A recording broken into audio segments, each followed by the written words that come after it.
You want to say a word? Yeah.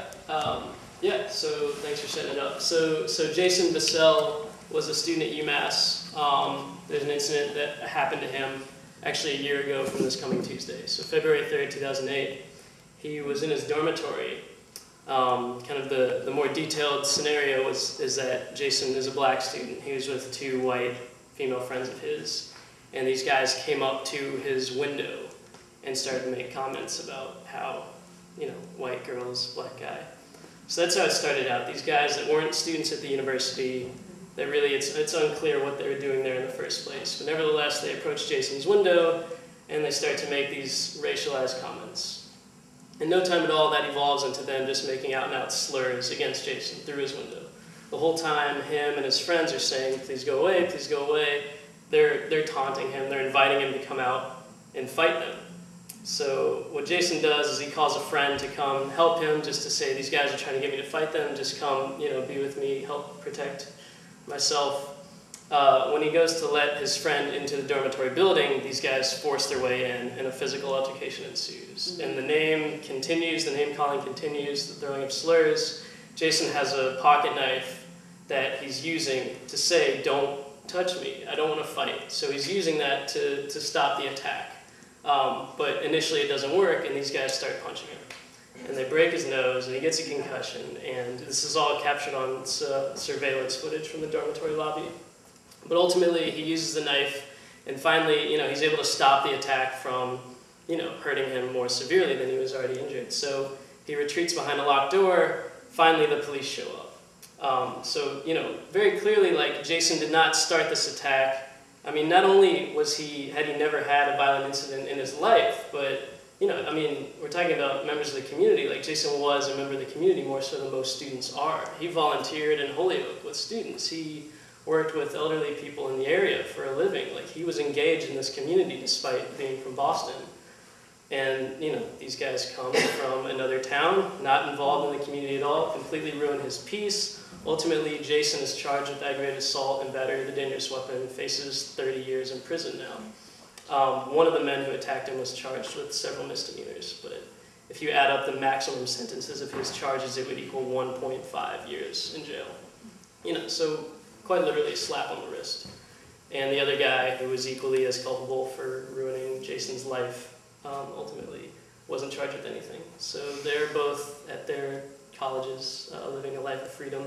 Jason was forced out of the university shortly after the incident, without his due process of being innocent until proven guilty.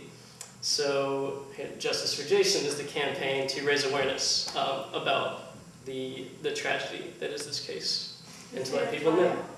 Well, the trial hasn't been set yet. This happened last February. What's happened since then is many pre-trial hearings where motions are being filed left and right. What's on the table right now, and will be coming up at a hearing on February 18th, is that the defense lawyers have filed a motion that describes in detail the police radio transmissions from that night, as well as the incidences of that night, and they paint a picture that, Jason was arrested and prosecuted selectively based on his race. And these fellows were selectively let go and given another chance because of their race. Yeah? I've read the case and followed it in the newspapers, but what about the testimony of the friend who came to help Jason, who Jason had gone to open the door for? Can't he testify as a witness as to exactly what happened? Sure, and in that motion to dismiss the charges, his statements, as well as the statements of Jason's friends and other people who witnessed it, all corroborate the story that Jason was always trying to stop this. His friend was trying to mediate. He even got punched in the head a couple times during the fight. So, when and if and does come to trial, he'll certainly be a witness. But so. Who grabbed him and put him in jail? I'm sorry? Is he in jail? No. Initially, he was on house arrest. He had a curfew. Decided that he should be arrested? Well, this is the district attorney. The police arrest people. District attorney files the charges. The grand jury indicts. So it's this criminal justice system. So this is Elizabeth Scheibel the DA? Yeah, she's the head DA, and then there's several attorneys that are subordinate to her that have been trying the case. But yeah, so it's still going on a year later. He's still, facing his life being taken from him, and crippling legal defense fees that are now over $20,000. So, there's a lot of different angles at which to come at this, and this case kind of represents a lot more of, the criminal justice system, not just in this area, but around the country. How the deck is stacked against them. But we're doing what we can. We're raising awareness. We're getting out in the community. We just had a meeting in Boston a few nights ago to try to get folks from his hometown involved in the campaign. And there's folks in Atlanta that heard about this that are interested in helping out, and people in California. So we're doing our best to make this a nationally known issue. Just what because. About the president? Obama? Yeah. Anybody know him? Or?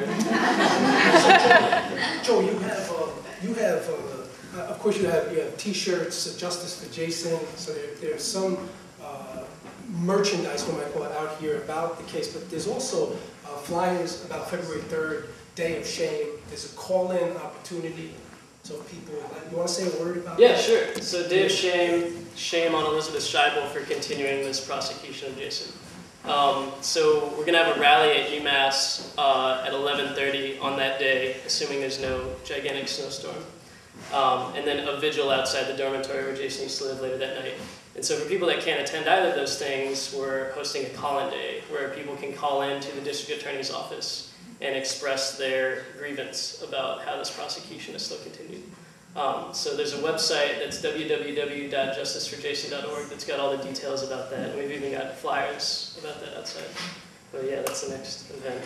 Yeah, so we invited Joe to say a word because we were talking about this event. Everybody saw, Sarah and I, and we had seen the flyers. And it's part of what we're talking about in terms of the neighborhood.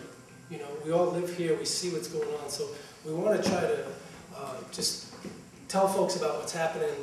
There's so many people in our area who are transient, who study here, or who don't have so many family ties, or who don't have resources. And so this goes down, it belongs to us, it's our property. So we invited Joe to say a word, and we'll take a percentage of what we have from tonight too, to donate it to the campaign.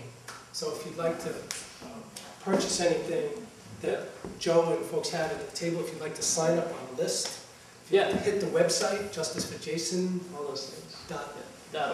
.org. Or talk with Joe. Yeah, very cool. Thanks for coming out and doing the work.